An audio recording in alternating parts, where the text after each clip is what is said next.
Here are the highlights from the second meeting of the Vermont PEG Access Legislative Study Committee on July 19th.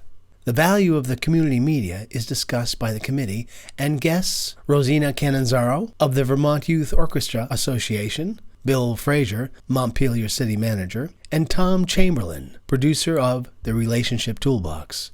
Footage provided by ORCA Media. When asked what is a favorite memory or highlight, our musicians and alumni respond that performing at the Flynn Center for the Performing Arts is one of the most important experiences for them.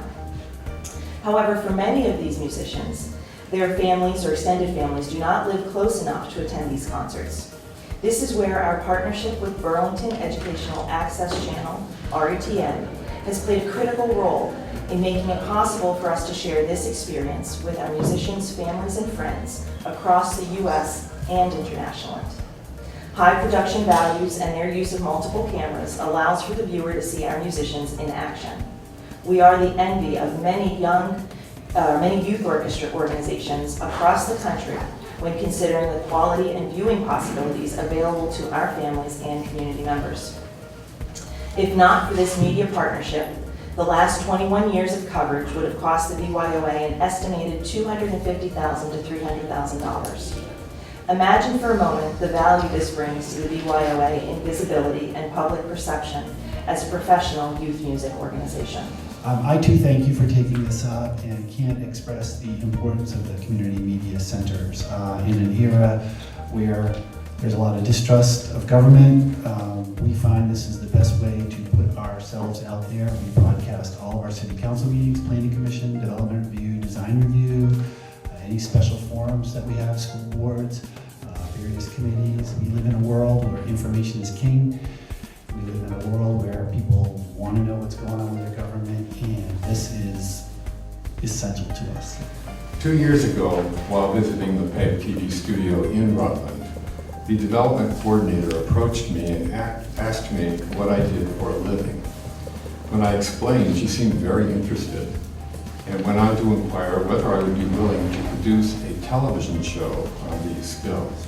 Because of these shows available on PEG TV, I can now say to people if they want to learn more about ways to improve their relationships with others, all they have to do is to go to PEG TV and select the episode they want to view.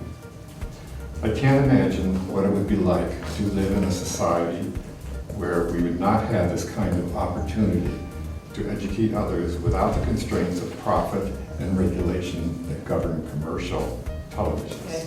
Yeah, when I hear cable services, I think my cable bill is only paying for broadband, because I don't have a television video service. So it's interesting to me that even though I might listen to or view the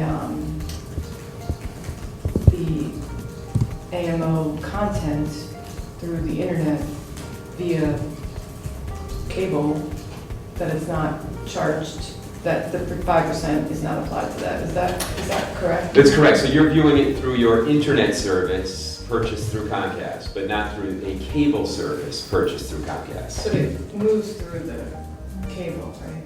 It does. Okay. But I think what's really important to know is that if there is a gun hearing, gun rights hearing in Essex, you're going to have 1,000 people watching that live.